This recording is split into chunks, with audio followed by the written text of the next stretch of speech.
Bom dia a todos. Hoje nós iremos ainda continuar com a nossa campanha da liderança de Moisés, tá? Nós iremos ler um pouquinho sobre a história dele, né, dos enigmas, das arqueologias da Bíblia. Considerando o espaço de tempo mencionado pela Bíblia, 40 anos, como é o período de marcha pelo deserto de lutas para o deslocamento em direção leste, pode-se considerar que a fase final do êxodo coincide com o fim da Idade de Bronze, isto é, por volta de 1200 a.C. A travessia do Jordão pelas tropas de Josué inicia, portanto, o que se convencionou denominar da Idade de Ferro na Palestina. Com este acontecimento, começa o verdadeiro confronto dos escritos da Bíblia com as provas acumuladas pelas escavações arqueológicas. No entanto, embora a Bíblia só mencione a entrada dos hebreus na terra de Canaã, é preciso não esquecer que outros grupos de hebreus, a ela também chegaram, mais ou menos na mesma época, porém pacificamente e pelo sul. Essa última não passou de uma infiltração e é provável que esses hebreus pacíficos, não pertencendo ao grupo de Moisés e não tendo as mesmas motivações religiosas, adotaram, numa certa medida, os costumes das regiões nas quais se fixaram. Se a Bíblia não os menciona, é porque sua mistura com as populações nativas não podia servir de exemplo para Israel.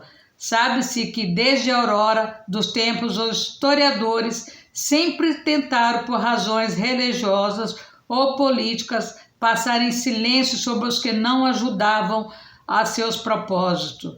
Mas o que era a terra de Canaã, terra tão desejada e que Deus havia prometido aos hebreus no deserto, cujos verdes colinas para além do Jordão despertavam cobiça nos homens das areias?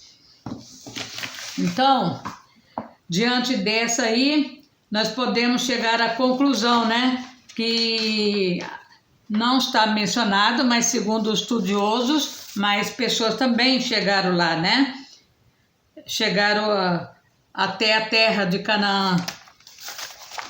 Com toda a sua dedicação, Moisés e Josué aprendeu os segredos da liderança, não somente na teoria, como também na prática. Com 40 anos andando no deserto, gente? Tinha que aprender, Os princípios áureos da liderança é este: ninguém poderá ser um bom líder sem antes ter sido um bom liderado. Josué se preocupava em manter todas as coisas em ordem. Quando percebia algo diferente, questionava a seu mestre. Josué foi um dos 12 escolhidos para espionar a terra de Canaã e, juntamente com Caleb, trouxeram um relatório positivo de tudo. Apesar dos grandes desafios, eles estavam certos que triunfariam. Eles não viam por uma perspectiva natural, mas por uma ótica mais ampla. E Josué, filho de Num, e Caleb, filho de Jefoné, que eram dos que espiaram a terra, rasgaram as suas vestes e falaram a toda a congregação dos filhos de Israel, dizendo: a terra pelo qual passamos para espiar é terra muitíssima boa. Se o Senhor se agradar de nós, então nos introduzirá nessa terra, e se não temar, e nos dará a terra que mana leite e mel. Tão somente não sejais rebelde contra o Senhor, e não temais o povo dessa terra, porquanto são eles nosso pão. Retirou-se deles a sua defesa, e o Senhor está conosco. Não o temais. Verdadeiros líderes conseguem enxergar além da dificuldade, aparente e faz o possível para convencer seus liderados de que o caminho apontado é o melhor caminho para toda a equipe. Por sua bravura, perícia e coragem, Josué e Caleb tiveram o privilégio de ser os únicos daquela geração a entrarem na terra prometida. Olha só, os únicos, hein?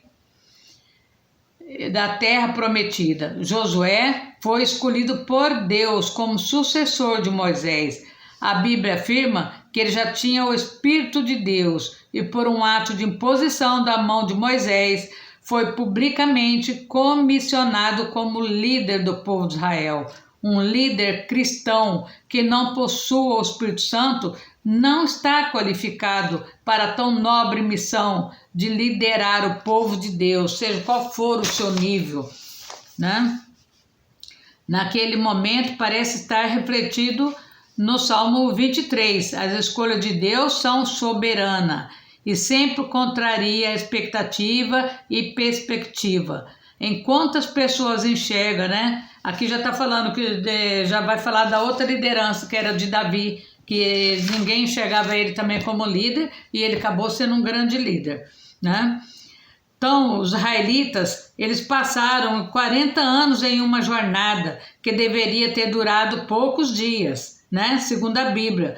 Não foi a distância que atrasou a entrada na terra prometida. Foi o quê? Foi a condição espiritual deles. O propósito de Deus ia muito além do que levar um enorme grupo de pessoas para uma nova terra. O Senhor estava preparando um povo para viver em obediência a Ele. Deus não queria levar qualquer um. Deus queria que essa viagem pelo deserto fizesse alguma diferença na vida deles, né? Que moldasse eles. Era isso que Deus estava pretendendo. Que vantagem, né, teria a terra prometida se os israelitas fossem tão ímpios como as nações que viviam lá, né?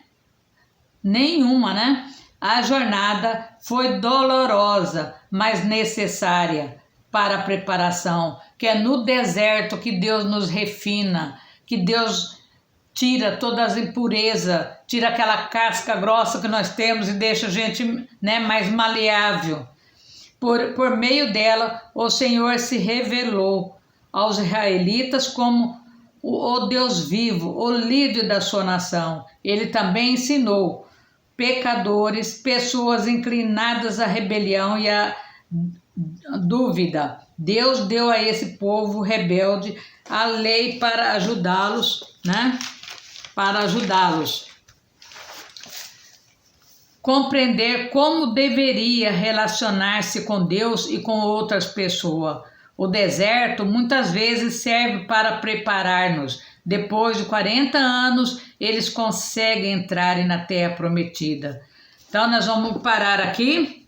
A história é muito grande, né? E é muito interessante que a gente aprende, né? Como ser líder, como liderar um povo rebelde no meio do deserto e Deus tentando moldar eles, né?